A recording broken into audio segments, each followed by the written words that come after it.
Hello guys, a very good morning to all of you. स्वागत है आप सभी का ऑनलाइन स्टडी एकेडमी में। आज डेट है 21 नवंबर 2020 और आज के डेट के जितने भी इंपॉर्टेंट करंट अफेयर्स हैं वो डिस्कस करेंगे हम इस वीडियो में। साथ ही देखेंगे कुछ इंपॉर्टेंट वन लाइनर्स और उसके बाद है क्विज। तो मेक श्योर वीडियो को लास्ट तक जरूर देखिएगा। तो आइए शुरू करते हैं।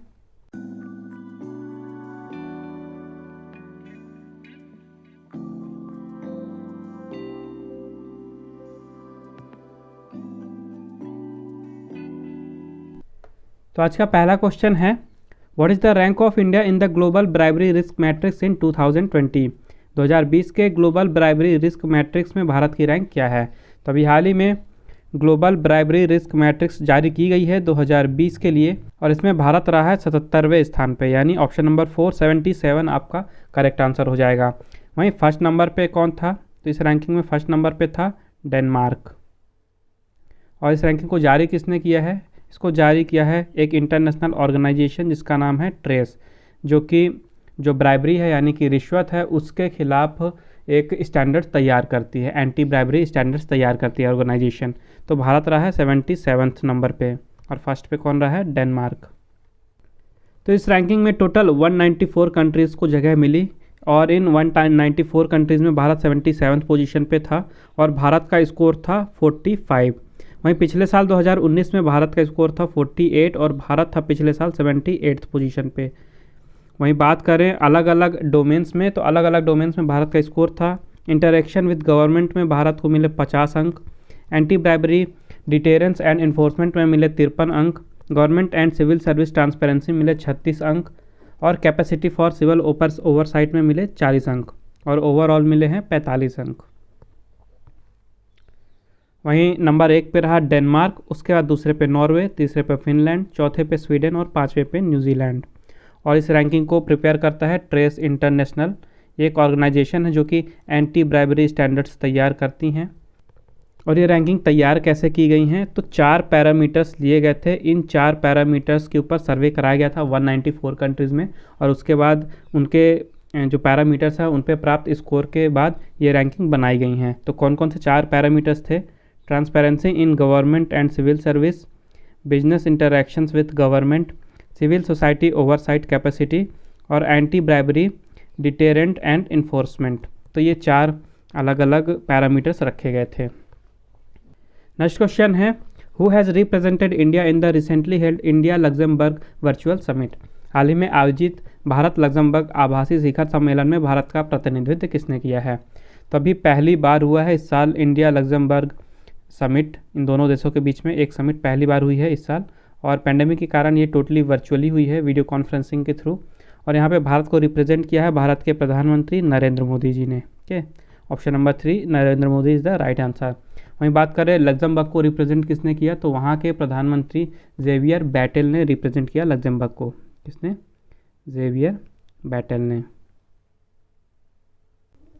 तो इस मीटिंग में डिस्कशन किया गया कि जो भारत और लग्जमबर्ग हैं उनके बीच में रिलेशंस हैं, जो पार्टनरशिप है उसको और किस तरह से आगे बढ़ाया जा सकता है, जो बायलैटरल रिलेशनशिप हैं उनको कैसे आगे बढ़ाया जा सकता है। उसके अलावा जो कोविड-19 के बाद का टाइम आने वाला है, किस तरह से आपस में कोऑपरेट करके आसानी से उस टाइम से दोनों देश निपट सकते हैं। उसके अलावा वहाँ पे जो पिछले साल इसरो ने 2019 में लग्जमबर्ग की 4 सैटेलाइट्स लॉन्च की गई थी, उनकी भी बात हुई। उसके अलावा लग्जमबर्ग ने जो डिसीज़न लिया है इंटरनेशनल सोलर अलायंस में ज्वाइन करने का, उसका भी स्वागत किया गया प्रधानमंत्री नरेंद्र मोदी जी के द्वारा। और लग्जमबर्ग इतना इम्पोर्टेंस क्यों रखता है भारत के लिए, तो फॉरेन पोर्टफोलियोज़ में यूएसए और मॉरिशस के बाद तीसरे नंबर पे लग्जमबर्ग ही आता है। यहाँ से लगभग सालाना 8.5% का एफपीआई आता है इंडिया में। और जो लग्जमबर्ग है ये विश्व की सेकेंड रिचेस्ट कंट्री है। ओके, यहाँ का जो एवरेज जीडीपी है पर कैपिटा ये है $79,593। और बात करें लग्जमबर्ग की, तो यहाँ की कैपिटल है लग्जमबर्ग सिटी, करेंसी है यूरो और प्राइम मिनिस्टर हैं जेवियर बैटेल। तो आई होप आपको वीडियो पसंद आ रही होगी। अगर आपको वीडियो यूजफुल लग रही है तो प्लीज़ वीडियो को लाइक ज़रूर कीजिएगा, ज़्यादा से ज़्यादा शेयर कीजिएगा दोस्तों के साथ, चैनल को सब्सक्राइब भी ज़रूर करिएगा और बेल आइकन भी ज़रूर दबाइएगा ताकि इंपॉर्टेंट नोटिफिकेशन आपको मिलती रहे। साथ ही अगर आपको रिवीजन के लिए आज के वीडियो का PDF या MP3 फाइल चाहिए तो उसकी भी लिंक मैंने नीचे डिस्क्रिप्शन बॉक्स में दे दी है, आप वहाँ विजिट करके फाइल डाउनलोड कर सकते हैं। तो आइए देखते हैं आगे के क्वेश्चंस। नेक्स्ट क्वेश्चन है, who has represented India in the third India Canada track 1.5 dialogue. तीसरे भारत कनाडा ट्रैक 1.5 संवाद में भारत का प्रतिनिधित्व किसने किया है। तो अभी हाल ही में 17 नवंबर को हुई थी, 17 नवंबर को हुई थी ये भारत कनाडा ट्रैक 1.5 संवाद, और यहाँ पे भारत को रिप्रेजेंट किया भारत के external affair minister S Jaishankar ji ने। ओके, और यहाँ पे डिस्कशन किया गया कि किस तरह से दोनों देश आपस में इन्वेस्टमेंट और कमर्शियल रिलेशनशिप को और भी ज़्यादा स्ट्रॉन्ग कर सकते हैं। तो एस जयशंकर जी ने रिप्रेजेंट किया है भारत को। इसके अलावा इस मीटिंग में ये भी डिस्कशन किया गया दोनों देशों के द्वारा, जो कोविड-19 पैंडेमिक चल रही है उस टाइम पे किस तरह से दोनों देश आपस में मिल के कोऑपरेट करके जो उनका इन्वेस्टमेंट और कॉमर्शियल रिलेशनशिप है उसको और भी किस तरह से बढ़ाया जा सकता है। उसके अलावा उन्होंने अप्रिसिएट किया जो न्यू दिल्ली और ओटावा मिल के ग्लोबल अफेयर्स के लिए काम कर रहे हैं आपस में कोऑपरेट करके, उसको भी अप्रिशिएट किया गया। उसके अलावा ये भी डिस्कशन किया गया कि जो इन्वेस्टमेंट और कमर्शियल पार्टनरशिप है भारत और कनाडा के बीच में उसको कैसे और स्ट्रॉन्ग किया जा सकता है। इसके अलावा ये भी डिस्कशन किया गया कि भारत और कनाडा के बीच में आगे आने वाले समय में जो उनकी पार्टनरशिप है और उनका जो बायलैटरल रिलेशन है उसको और किस तरह से एक्सपैंड यानी बढ़ाया जा सकता है, किस तरह से उसे और भी ज़्यादा ग्रो किया जा सकता है। तो इन चीज़ों के बारे में भी डिस्कशन किया गया इस मीटिंग में।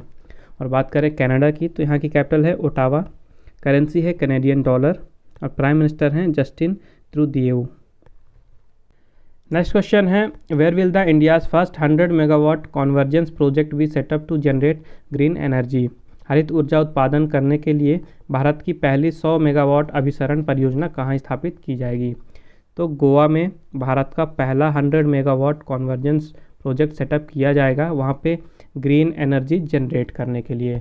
तो इसके लिए जो एनर्जी एफिशिएंसी सर्विसेज लिमिटेड है यानी EESL इन्होंने MOU साइन किया है किसके साथ, department of new and renewable energy Goa के साथ, department of new and renewable energy यानी DNRE गोवा के साथ।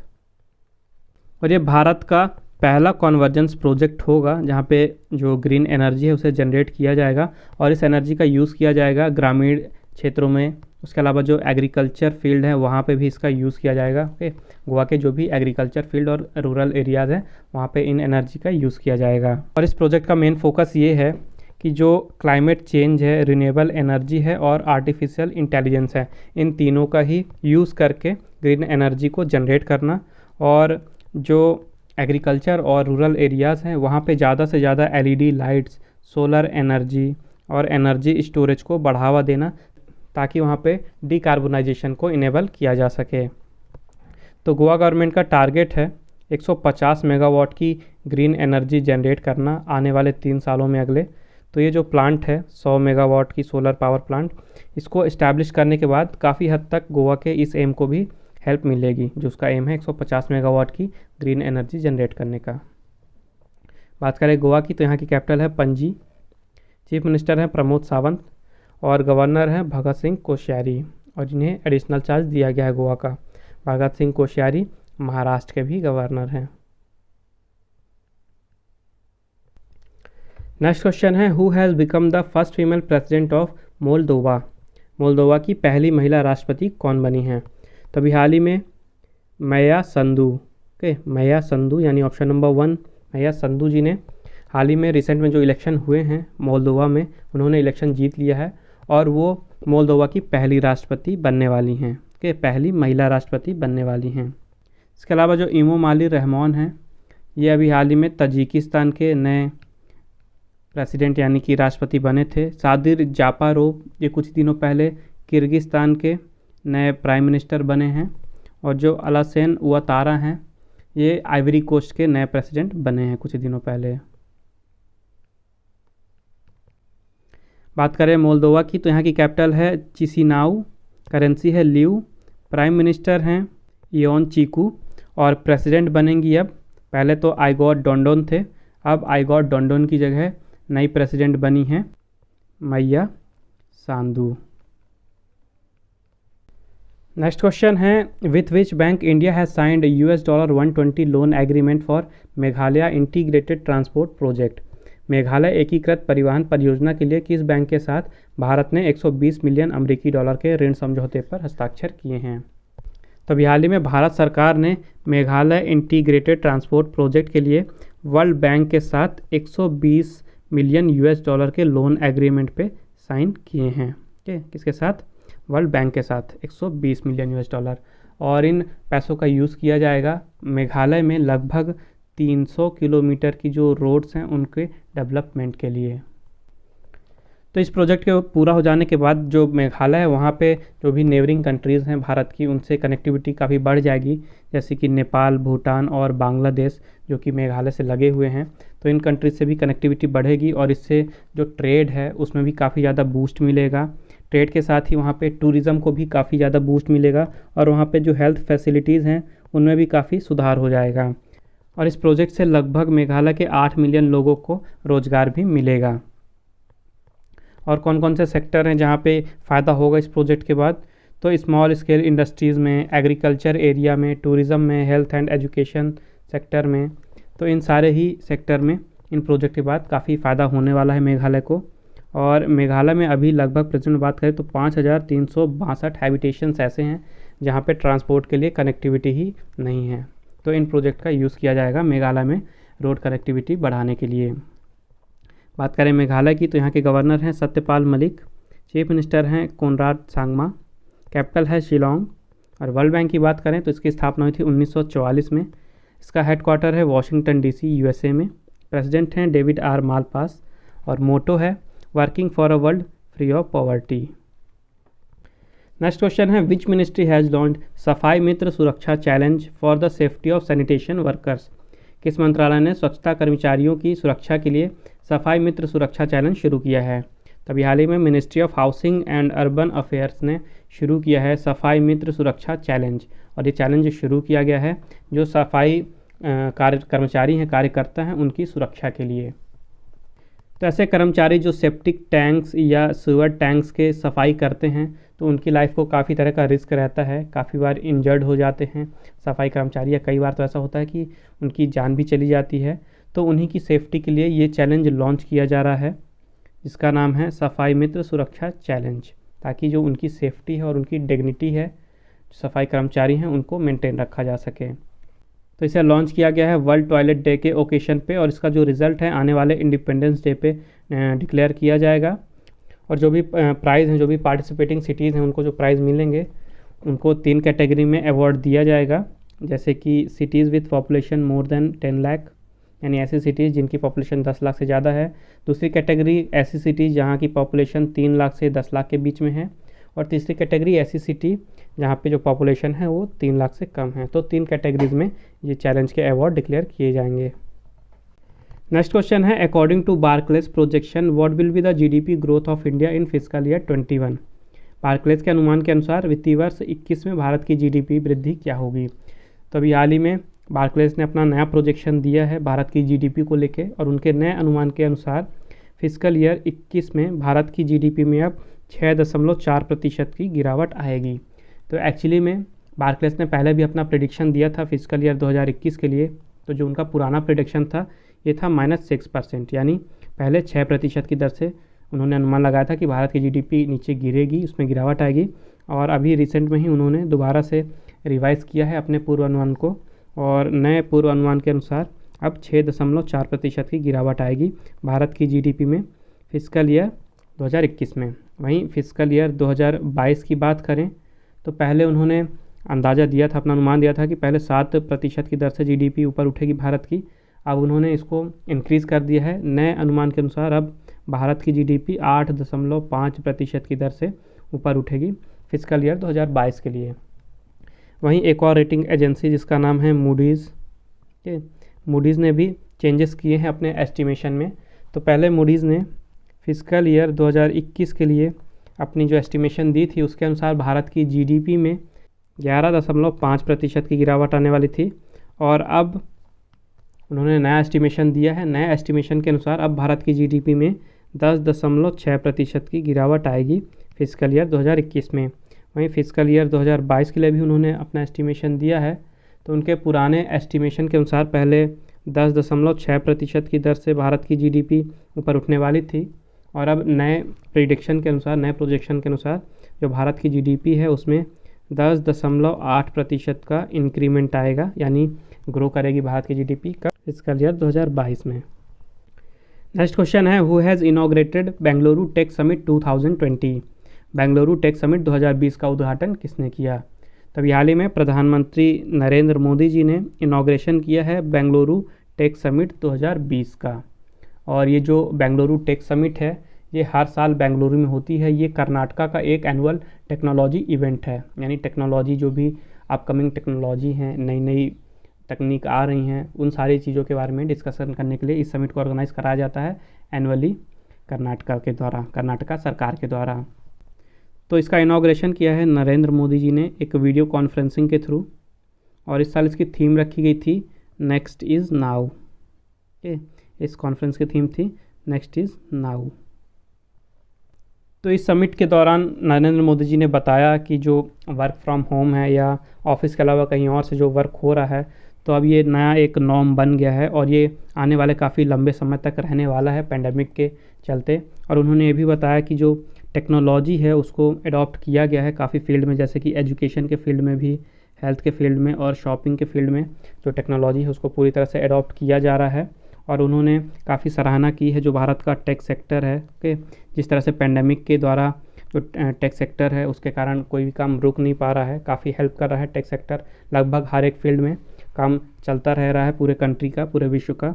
इसके लिए जो टेक सेक्टर का महत्वपूर्ण योगदान रहा उसकी सराहना की नरेंद्र मोदी जी ने। नेक्स्ट क्वेश्चन है, which city has become first in India to get ISO certification for faecal sludge and septage management services? FSSM सेवाओं के लिए ISO प्रमाणन प्राप्त करने वाला भारत का पहला शहर कौन बना है? तो अभी हाल ही में उड़ीसा की कैपिटल भुवनेश्वर को ISO सर्टिफिकेशन दिया गया है FSM सेवाओं के लिए, यानी कि faecal sludge and septage management services के लिए। और भुवनेश्वर बन गया है भारत का पहला शहर जहां पे जिसे ISO सर्टिफिकेशन दिया गया है। और जो फेकल स्लज होता है, सेप्टेज, इसे ये क्या होता है, तो एक तरह का ये स्लरी होता है जिसमें कि जो सैनिटेशन सिस्टम होते हैं वहाँ पे, या जो भी सेप्टिक टैंक्स होते हैं वहाँ पे जाके जो कचरा जमा होता है उसमें सॉलिड भी होता है और लिक्विड वेस्ट। ओके, सॉलिड और लिक्विड वेस्ट दोनों ही जाके मिलके जम जाते हैं सेप्टिक टैंक्स या फिर सैनिटेशन सिस्टम में, तो उस टाइप के स्लरी को कहा जाता है फेकल स्लज। और जो फेकल स्लज मैनेजमेंट होता है उसमें इसी टाइप का जो स्लरी होता है इसको कलेक्शन करना, इसका ट्रीटमेंट करना और इसका प्रॉपर तरीके से डिस्पोजल करना या इसे रीयूज़ करना, तो ये सब कुछ आता है फेकल स्लज मैनेजमेंट में। तो इसी मैनेजमेंट सर्विसेज के लिए भुवनेश्वर को ये ISO सर्टिफिकेशन 9001/2015 दिया गया है। और भुवनेश्वर है उड़ीसा की कैपिटल। तो उड़ीसा के चीफ मिनिस्टर हैं नवीन पटनायक और गवर्नर हैं गणेशी लाल। तो ये देख लेते हैं आज के इंपॉर्टेंट वन लाइनर्स। सबसे पहले है, पंजाब कैबिनेट अप्रूव्स पंजाब दिव्यांगजन शक्तिकरण योजना टू एम्पावर PWDs। तो अभी हाल ही में पंजाब कैबिनेट ने जो वहाँ के विकलांग हैं उनको सशक्त बनाने के लिए एक योजना लॉन्च की है जिसका नाम दिया गया है पंजाब दिव्यांगजन शक्तिकरण योजना। नेक्स्ट है, Ashok Chaudhary becomes education minister of Bihar. तो हाल ही में अशोक चौधरी जी को बिहार के नए शिक्षा मंत्री के रूप में नियुक्त किया गया है। नेक्स्ट है, coastal security police launches Kadalu app for fisherman in Udupi. तटीय सुरक्षा पुलिस ने उडुपी में मछुआरों के लिए कडालू ऐप लॉन्च किया है। और इस ऐप का यूज़ करके जो भी फिशरमैन है, तो वहाँ की जो भी अथॉरिटीज़ हैं या जो भी वहाँ का डिपार्टमेंट है उनको वो पहले से इन्फॉर्मेशन दे सकते हैं। ओके, जैसे पोर्ट से वो फ़िशिंग के लिए जाएंगे तो किस टाइम पे वो जाएंगे उसका टाइम, या किस टाइम पे वो वापस आने वाले हैं वो टाइम, तो इन सब चीज़ों के बारे में ऑनलाइन ही अपडेट कर सकते हैं जो भी उनकी रिस्पेक्टेड डिपार्टमेंट्स हैं या अथॉरिटीज़ हैं। नेक्स्ट है, India's Param Siddhi ranked 63rd in the list of 500 most powerful super computers of world. तो हाल ही में भारत के जो सुपर कंप्यूटर है परम सिद्धि, उसको दुनिया के 500 सबसे शक्तिशाली सुपर कंप्यूटरों की सूची में 63वां स्थान प्राप्त हुआ है। लास्ट है, Indian government and new development bank signed $500 million loan agreement for Delhi Ghaziabad Meerut regional rapid transit system project. तो अभी हाल ही में भारत सरकार और न्यू डेवलपमेंट बैंक, जिसे हम ब्रिक्स बैंक के नाम से भी जानते हैं, उन्होंने 500 मिलियन अमेरिकी डॉलर के ऋण समझौते पर हस्ताक्षर किए हैं और इस अमाउंट का यूज़ किया जाएगा Delhi Ghaziabad Meerut regional rapid transit system के डेवलपमेंट के लिए। तो अब समय है आज के क्विज़ का। आज के क्विज़ का क्वेश्चन है, which state has topped in the inter state migrant policy index. अंतर्राज्यीय प्रवासी नीति सूचकांक में किस राज्य ने शीर्ष स्थान प्राप्त किया है। तो मेक श्योर इस क्वेश्चन का आंसर जरूर दें कमेंट बॉक्स में। ये देखते हैं कल का क्वेश्चन। कल मैंने आपसे पूछा था, government has decided to rename the ministry of shipping, what will its new name. सरकार ने शिपिंग मंत्रालय का नाम बदलने का फैसला किया है, इसका नया नाम क्या होगा। तो शिपिंग मंत्रालय का नाम बदलकर नया नाम रखा जा रहा है ministry of ports, shipping and waterways. तो आज का सेशन यहीं समाप्त होता है। आई होप आपको ये वीडियो हेल्पफुल लगी होगी। अगर आपको वीडियो अच्छी और हेल्पफुल लगी है तो मेक श्योर वीडियो को लाइक कीजिए, शेयर कीजिए और चैनल को सब्सक्राइब कीजिए। अगर आपको आज के वीडियो का PDF चाहिए तो मैंने डिस्क्रिप्शन में टेलीग्राम चैनल की लिंक दे दी है। आप हमारे टेलीग्राम चैनल पे जाके आज का PDF डाउनलोड कर सकते हैं। उसके साथ ही आप फेसबुक में मुझे फॉलो कर सकते हैं ऑनलाइन स्टडी अकेडमी 20 पे, और आप इंस्टाग्राम में मुझे फॉलो कर सकते हैं online.study.academy सर्च करके। तो मिलते हैं कल फिर एक नए वीडियो में कुछ नए करंट अफेयर्स के साथ, और साथ में देखेंगे कुछ इंपॉर्टेंट वन लाइनर्स और क्विज तो होगा ही। तो मेक श्योर कल भी आप हमारे साथ इसी टाइम पे जुड़े। तब तक के लिए take care and thank you guys.